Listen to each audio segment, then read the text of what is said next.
Bonjour Nasser El-Ali, vous Bonjour. êtes juriste à la Confédération nationale du logement. Nous allons parler aujourd'hui du dossier de location. Donc pour aider un peu les étudiants à savoir qu'est-ce qu'il y a dans le dossier de location, qu'est-ce qui n'y est pas, voilà. Qu'est-ce que c'est que le dossier de location? Alors le dossier de location permet pour le propriétaire bailleur de s'assurer principalement de la solvabilité de l'étudiant locataire. Donc s'assurer de sa propre solvabilité ainsi que la solvabilité de la personne qui va se porter garant, qui répondra des impayés éventuels du locataire. D'accord, très bien. Précisément, quelle est la liste des pièces que devront fournir les étudiants dans ce dossier?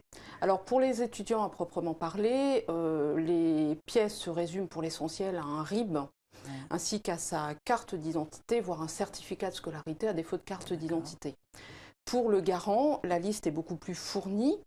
Celui-ci devra transmettre ses derniers bulletins de salaire, un contrat de travail, à défaut de contrat de travail, un certificat de son employeur, le dernier avis d'imposition, également un RIB pour ce qui le concerne, ainsi que ses dernières quittances de loyer, et si le garant est propriétaire, sa taxe foncière.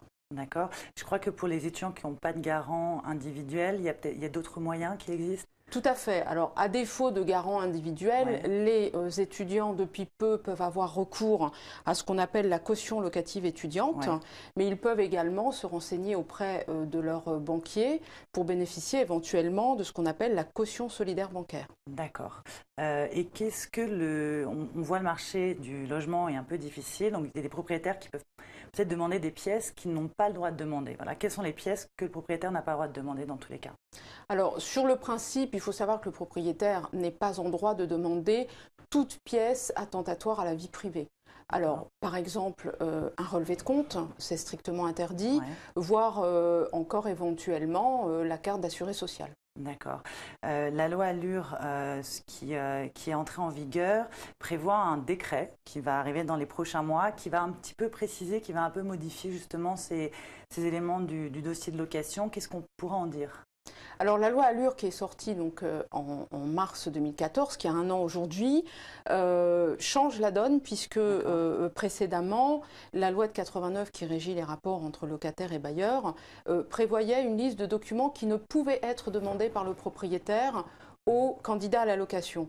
Nous attendons donc prochainement effectivement un décret qui va dresser une liste de documents que le bailleur pourra demander au locataire, ce qui veut dire qu'en dehors de cette liste, le bailleur ne pourra pas demander d'autres documents. D'accord, donc aux étudiants aussi à se tenir au courant dans les prochains mois de ce décret. Dernier petit conseil, donc un étudiant visite un appartement, est-ce qu'il doit amener son dossier déjà prêt? Quels conseils on pourrait leur donner? Alors, le mieux, effectivement, serait de se présenter avec un dossier complet possédant des copies à remettre directement au bailleur. Il faut savoir que la crise faisant, l'offre et la demande font qu'il est préférable de fournir un dossier complet dès la première visite. Le jour même, Voilà, puisque il sera rare que l'étudiant soit seul comme candidat à la location. Donc le mieux est de se présenter avec un jeu des pièces originales ainsi qu'un jeu de copies à remettre directement au bailleur. D'accord, donc prévoir des copies. Très bien. Merci beaucoup. Mais je vous en prie. Bonne journée.